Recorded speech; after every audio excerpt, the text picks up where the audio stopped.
Beautiful Divine Crystar family. Let's look at this next week coming up. We're going to be looking at the energy of Sunday, May 11th until Saturday, May 17th. As you are listening to this, hopefully you are starting to contemplate what you're going to bring into awareness for the full moon coming up on Monday.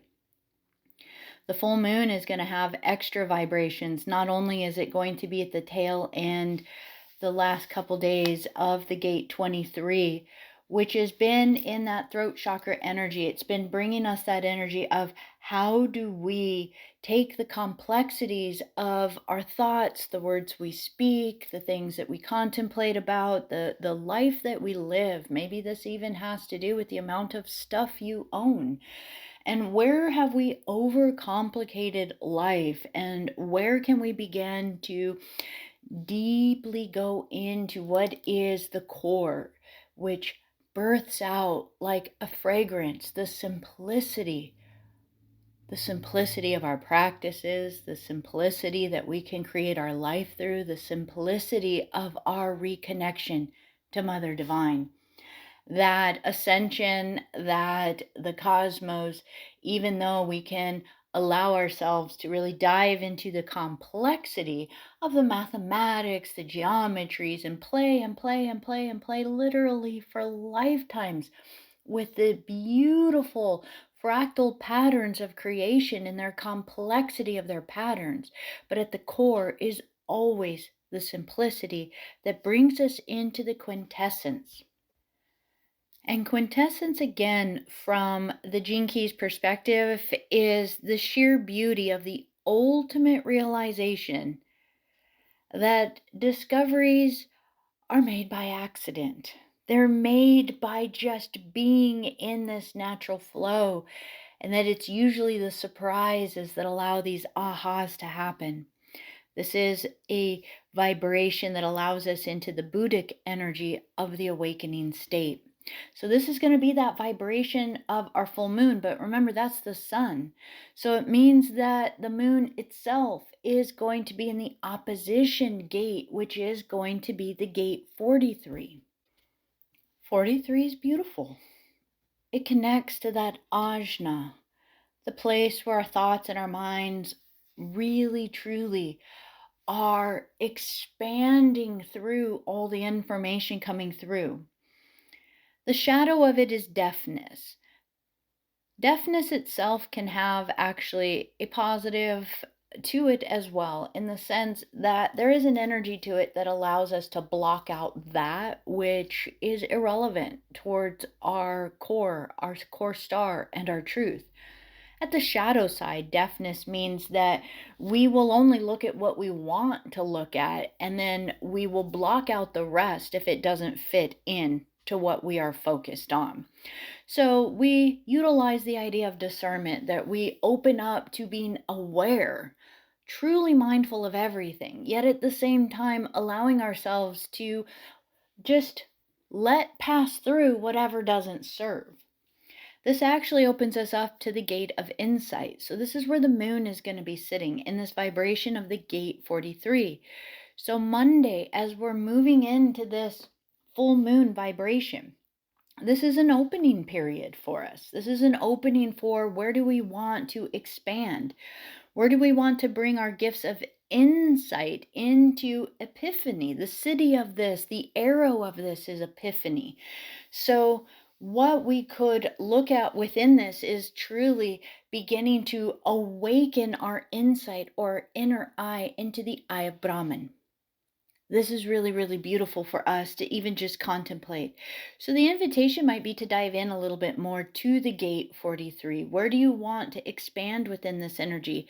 The core of it is called breakthrough. So this full moon holds a vibration for us of breakthroughs. This is coming at a time where we are really getting to embrace the last bits of the energy of True Sky Aries. And so let's look at some of these key things that are happening in this week. Sunday itself in the global collective, for those that celebrate it, is going to be bringing a vibration of Mother's Day energy. So just knowing the collective consciousness of humanity, this is also a beautiful time for us to even to have that divine connection to Mother Divine, to maybe utilize some of the beautiful Mahakali mantras, the beautiful Heart of Mother mantras, any of the elation current mantras, whatever is coming up for you as a day, maybe to take in the energy of the collective consciousness that is focused on Mother, and how can we expand that to Mother Divine. That on Monday, as we move into the full moon again is in the gate 43. At the same time, Mercury and Pluto are going to be squared to each other. So just keep this in mind, that even though we're going to be opening to these insights, Mercury and Pluto are going to be having a little bit of a restriction energy within each other. So Mercury, again, is how we think about things, where our mind is, how we label life around us. And Pluto wants us to have these bigger breakthroughs. You can think of it again as the desire of our ultimate oversoul consciousness embedding into our soul. So Pluto holds the vibration of our soul, but at a core level, if you know how to work with it, it'll open you up to your oversoul energy. Pluto being in the gate 41, remember, it's in retrograde, so it's going back inwards. We are getting that little bit of that inspiration of how we're ready to move forward. We do want to move forward. Where do we want to expand? That's what 41 starts to give us, the pathways how to expand. But now it's in retrograde. It's going to go back into 60. It's going to go back into a bit more of a feeling of restriction. The gate 27 of our Mercury is friends, it's families, it's how we caretake. So just think about this. It's giving us a time to go back inward. So as you're having your insights, where are you developing your life and moving forward? And where are you being asked to make sure that it still fits in with that service to others, the compassion, the caring, that even in our individuated state of moving forward, we are still always holding the collective. Even though ascension is an individual path, we are still holding this bodhicitta energy of, that is, having the compassion of being the flame holder and the way shower for others. And so as we do this, this is a fine-tuned balancing point. How do we be aware of the collective, have compassion for the collective, but not be the fixer, not be the person that has to drop your life to pull someone else up an ascension mountain? That it is an individual path, and we can have the flame that shows the path, that shows the way, that shows where your temple is, that aligns others to that. But at the same time, we're learning how to break old habits, crack the vessel for how we've been the fixers, the helpers, the martyrs, all of these different savior energies in the past. And where have we actually been stunting evolution by doing that? And where are we now going to give the power back to everyone, so that each person starts to be empowered to make their own footsteps and paths in the gate 41 when it moves back into it again after this retrograde? And how do they now start to get to be gifted with our viewpoint that says, man, I honor what path you're choosing. It's not my job to feel like you have to ascend. And wherever we take that ego of that thought, that we feel like we are here to save this planet, that we want to recognize the sovereignty of all individuals. If we want to recognize our own sovereignty, we have to recognize the sovereignty of others. That is just the beauty within it. So as we work within this vibrational energy, we are again coming to the end of the solar energy in Aries. And on Wednesday, so between Tuesday and Wednesday, it's going to move into the energy of true sky Taurus. At the same time, on Wednesday, we're moving into the gate 8. We're going to start to move in a conjunction energy with the Pleiades as we move into the gate 8. So the Pleiadian energy is going to be a big theme for this week as we continue forward. So the gate 8 is about our inner creativity. So think about this. We're moving into all of this of contemplation, of where we are having insights, of where we are expanding within this way. And now we are going to be moving into self-creative expression. The gate 8 is beautiful. It's a divine feminine energy. It is going to move us into this creative insight and energy within the sun. And so as we move into it, that we're going to see that the gate 8 is starting, and it starts on Thursday the 15th. So Thursday the 15th, we move into it. We have gate 23 most of the week, and then Thursday, we're moving into that beautiful vibration of the gate 8. This is again going to be connecting us to the energy of Alcyone, of that 5th stargate in our tree of life. This is going to be really, really beautiful. The Earth is actually also going to be conjunct a stargate in its opposition, being connected to Alpha Centauri. So this is neat. We got a lot of vibration coming up. As we end out the week, Saturday the 17th, Sun is going to be conjunct Uranus. So this is a double 8 energy.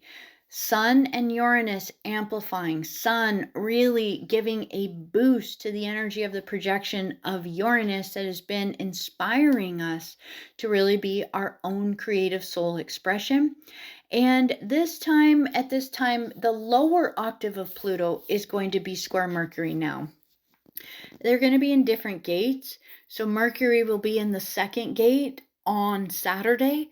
And this again is that divine feminine, that beautiful divine created energy of the beauty of the base template, the Shakti energy of creation.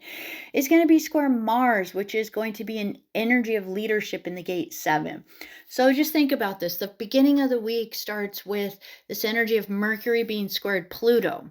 But at the end of the week, Mercury is going to be squared the lower octave of Pluto, which is Mars. So it's going to kind of be bringing it into practicality. Where are you taking divine cosmic core energy and bringing it into being a role model for others?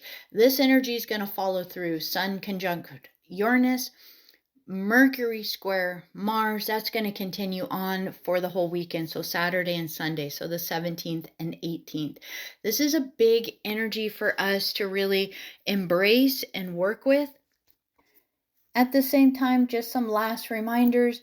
Mars is going to be moving from the gate 33, which is really a reflective energy, into the gate 7 at the end of the week. This is huge. It's going to move us kind of into more of an action state by the end of this next week. So just kind of take that in with the full moon. By the end of the week, you should feel some energy revving up and moving. The entire week, we have Saturn moving through the vibration of the gate 25. So Saturn still holding the container of energy in a conjunction with Neptune to the gate 25. So Saturn and Neptune still in a conjuncted energy within the gate 25, which is really beautiful. It's really a spiritual invitation to repattern your life, the container of your life, the foundation of your life in universal love. Gate 25 is a beautiful one to read into and to learn more about. And the Venusian energy from within this is still going to be within the vibration of the gate 21 at the beginning.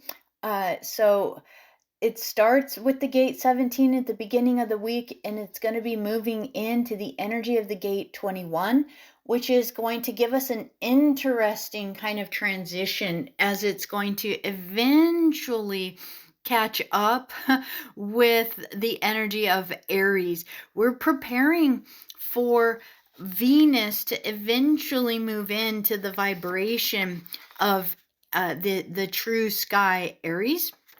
And that's not going to happen until the energy of June moving in. So we got a long time where Pisces energy is the main ray moving through the Venusian energy. So just think of that while Sun is kind of moving ahead through Aries and now into Taurus. Venus is still anchoring us in that Piscean energy. This is really still a good time to be working with those womb oils, to be working with that vibration of it before we actually activate a fire womb oil in the beginning of June. So just take that into consideration. I hope you find some of this information helpful as you map out your week. You can look at the detailed day by day energy to help you a little bit more with deciding how you maybe want to work with your meditations, your mantras, your practices. But this next week is going to be quite amazing. It's going to have a bit more movement energy to it. It goes in waves, and this next week, by the middle of the week, we should feel a rush of energy starting to move us forward. For those of you that do feel inspired to do the fasting period, the full moon again is going to be on the Monday. So you can pick the day of maybe Sunday, Monday, Tuesday. If you wanted to actually prepare all the way up into it, you could do it Friday, Saturday, Sunday, and break your fast right after the full moon. Think about that. If you wanted to do 1 day, 2 day, 3 days, I personally am going to be doing a 3-day starting on Sunday. So Sunday, Monday, Tuesday, working with those energies. So with so much love, I hope you find this useful. And with all of these energies, just please, as always, with so much love, be kind to yourself, be loving to yourself, and remember that Mother Divine is always with you.